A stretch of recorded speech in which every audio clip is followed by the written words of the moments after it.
Good morning. पिछले lesson में हमने एंटीजन एंटीबॉडी रिएक्शंस के बारे में पढ़ा था। लाइसिस और फेगोसाइटोसिस के बारे में जानकारी ली थी। जैसा मैंने आपको बताया था, आज हम ह्यूमोरल इम्यूनिटी के मैकेनिज्म के बारे में बात करेंगे। मैं doctor Prakash Chandra Sharma, department of physiology, SPC government college Ajmer. आइए आगे बढ़ते हैं। ह्यूमरल इम्यूनिटी के बारे में मैं आपको काफ़ी डिटेल्स दे चुका हूँ कि ह्यूमरल इम्यूनिटी क्या होती है, कैसे ऑपरेट होती है और क्या क्या इसके पार्ट्स होते हैं। मैंने आपको बताया था कि ह्यूमरल इम्यूनिटी का वह एस्पेक्ट है जो कि मीडिएटेड होता है बाय मैक्रोमोलिक्यूल्स, जो कि ECF में पाए जाते हैं, जिनमें जो सबसे प्रमुख है वो है एंटीबॉडी। इसके अलावा कंप्लीमेंट प्रोटीन और कुछ एंटी माइक्रोबियल पेप्टाइड भी होते हैं। तो इसे हम कई बार एंटीबॉडी मीडिएटेड इम्यूनिटी भी कह देते हैं, क्योंकि ये एंटीबॉडी के जरिए मीडिएटेड होते हैं। नाउ एंटीबॉडी क्या है? एंटीबॉडी को हम इम्यूनोग्लोबुलिन भी कहते हैं। ये लार्ज वाई शेप्ड प्रोटीन है जो कि इम्यून सिस्टम के द्वारा फॉरेन ऑब्जेक्ट जैसे कि पैथोजेनिक बैक्टीरिया, वायरसेस या अन्य कोई, उसको आइडेंटिफाई और न्यूट्रलाइज करने के काम आते हैं। और एंटीबॉडी जिसे आइडेंटिफाई रिकॉग्नाइज करता है, उस यूनिक मॉलिक्यूल को जो कि पैथोजन के ऊपर मौजूद है, उसे हम एंटीजन कहते हैं। प्रत्येक वाई शेप्ड एंटीबॉडी पर पैराटॉप मौजूद होते हैं जो कि एंटीजन पे मौजूद एपिटॉप के साथ में जुड़ते हैं। एंटीबॉडी को सिक्रीट करने का जो काम है वो फुल्ली डिफरेंशिएटेड प्लाज्मा सेल्स के माध्यम से होता है। इन एंटीबॉडीज को हम IgA, IgD, IgE, IgG और IgM 5 मेजर क्लासेस के अंदर रखते हैं। तो यहाँ पर जो ह्यूमरल इम्यूनिटी है, जैसा मैंने आपको बताया था, अडेप्टिव इम्यूनिटी का पार्ट है। अधिकांश पार्ट इसका अडेप्टिव इम्यूनिटी में आता है। कुछ चीजें इसको इनेट इम्यूनिटी के साथ भी लिंक करती हैं, लाइक जैसे मैंने आपको बोला था कंप्लीमेंट प्रोटीन्स आदि, उनकी बात हम। ये जो ह्यूमरल इम्यूनिटी है, पर्टिकुलरली ये एक्स्ट्रा सेल्यूलर, जैसा अभी मैंने आपको बोला, एक्स्ट्रा सेल्यूलर चीजें जैसे कि पैथोजेनिक माइक्रोब्स, वायरसेस, टॉक्सिन्स आदि से बचाती हैं। इसका जो अंतिम परिणाम आपको देखने को मिलेगा, क्योंकि यहाँ आप देखिए क्या क्या चीजें इम्यूनिटी में है। कंप्लीमेंट है, तो कंप्लीमेंट जो सिस्टम है, कंप्लीमेंट प्रोटीन्स हैं, न केवल डायरेक्टली किलिंग का काम करती हैं बल्कि इन्हांसमेंट भी करती हैं। तो एंड रिजल्ट के रूप में आपको एक्स्ट्रा सेल्यूलर जो degradation as well as enhancement of destruction भी देखने को मिलेगा। एंटी टॉक्सिन्स को ये सिक्रीशन होता है, साथ ही साथ उनका इन्हांसमेंट होता है, जिसके कारण एंटी टॉक्सिन जो है उनकी एक्टिविटी, खासतौर पे न्यूट्रलाइजेशन की, वो बढ़ती है। ये आप देखेंगे बैक्टीरियोलाइसिन्स हैं, वो आप देखेंगे कंप्लीमेंट प्रोटीन के जरिए उनका इन्हांसमेंट होता है। एग्लूटिनिन्स हैं, प्रिसिप्टिन्स हैं, हिमोलाइसिन्स हैं, ऑप्सोनिन्स हैं। ये सारी चीजें हैं जो डायरेक्टली इनडायरेक्टली जो कंप्लीमेंट प्रोटीन है उनके माध्यम से ये एनहांस होती हैं या फिर एक्टिवेट होती हैं। इसके अलावा एंटीबॉडी हैं जो कि आइडेंटिफिकेशन, रिकॉग्निशन और neutralization as well as antibody mediated जो इन्हांसमेंट है उसके लिए जिम्मेदार होती हैं। तो एंड रिजल्ट के रूप में आप जो देखेंगे वो है एक्स्ट्रा सेलुलर डिग्रेडेशन एंड या इन्हांसमेंट। तो यहाँ पर आप देख सकते हैं इस चार्ट के अंदर कि एंटीजन जो कि किसी पैथोजेनिक बैक्टीरिया पे है वो बीसीआर के जरिए उसका रिसेप्शन हो रहा है। अगेन जो बी सेल है वो एक्टिवेट होकर के, जो एक्टिवेटेड बी सेल है वो इटसेल्फ क्लोनल सिलेक्शन में आगे बढ़ जाती है, जबकि साथ ही साथ जो टी सेल है उसको भी ये एक्टिवेट करती है थ्रू CD4 और इसके ऊपर मौजूद मेजर हिस्टोकम्पेटिबिलिटी कॉम्प्लेक्स MHC सेकंड के माध्यम से, जो कि TCR के जरिए रिकॉग्नाइज होता है। कई प्रकार के साइटोकाइंस का यहाँ पर रोल होता है।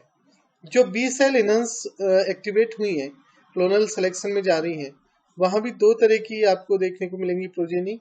एक जो मेमोरी बी सेल के रूप में चली जाती हैं और दूसरा जो एक्टिवली प्रोलिफरेट करके प्लाज्मा सेल्स बना रही हैं जिनके माध्यम से एंटीबॉडीज का सिक्रीशन हो रहा है।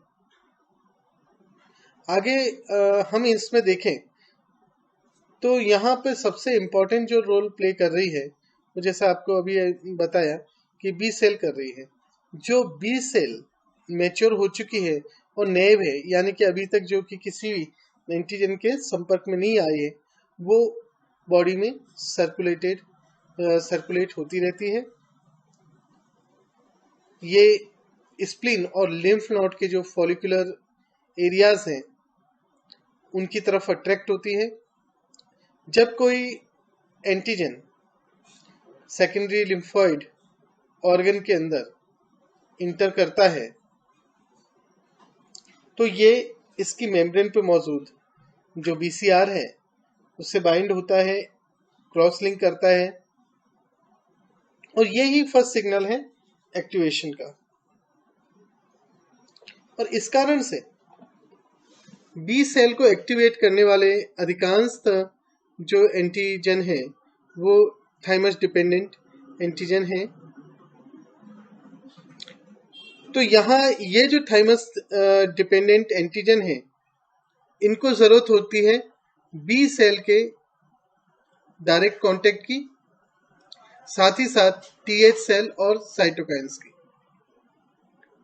इस चीज को आप अच्छे से समझिए। थाइमस डिपेंडेंट यानी कि जिन्हें टी सेल की आवश्यकता होगी और थाइमस इंडिपेंडेंट जिन्हें उसकी आवश्यकता नहीं होगी।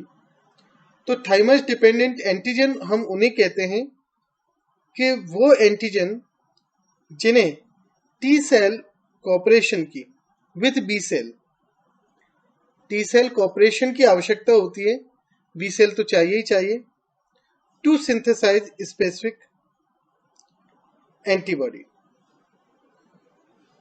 तो यहां पर जो सबसे इंपॉर्टेंट चीज है वो है presentation of thymus dependent antigen to T cell. और ये प्रेजेंटेशन कौन कर रहा है उसका? MHC2।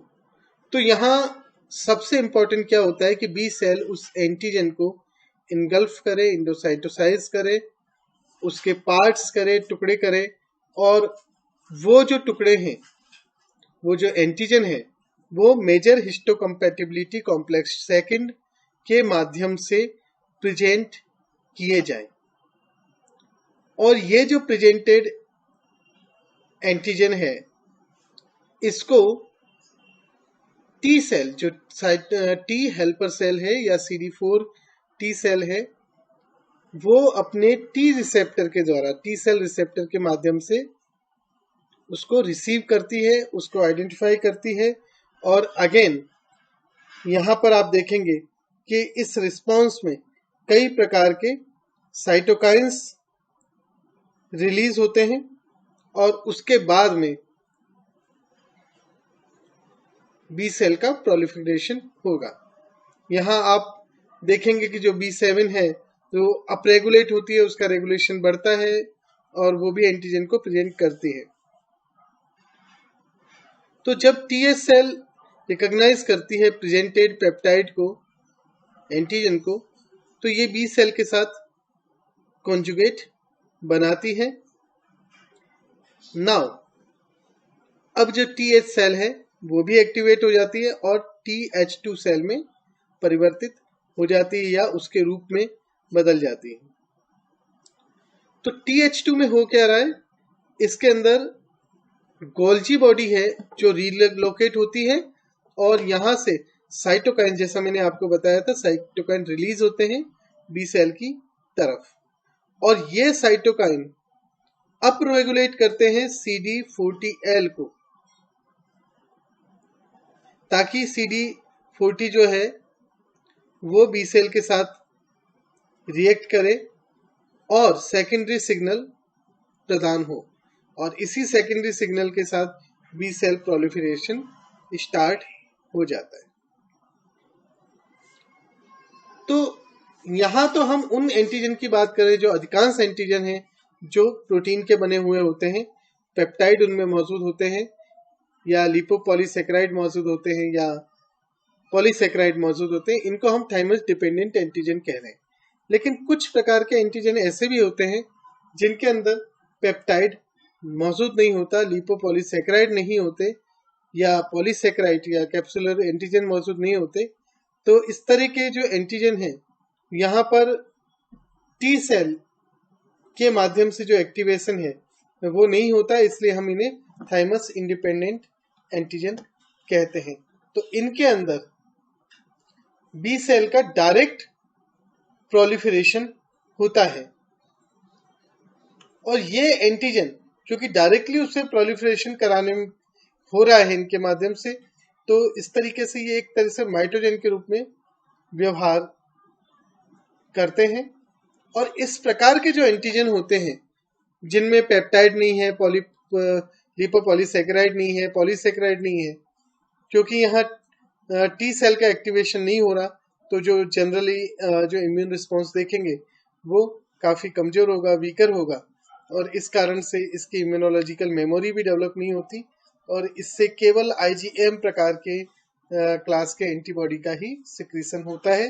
तो दो क्लासेस के एंटीजन हैं मैकेनिज्म के हिसाब से देखें, थाइमस इंडिपेंडेंट एंटीजन और थाइमस डिपेंडेंट, जिसमें थाइमस डिपेंडेंट एंटीजन में स्ट्रॉन्ग इम्यून रिस्पॉन्स देखने को मिलता है, जबकि थाइमस इंडिपेंडेंट एंटीजन के अंदर आपको स्ट्रॉन्ग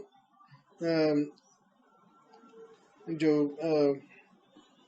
इम्यून रिस्पॉन्स है वो देखने को नहीं मिलता।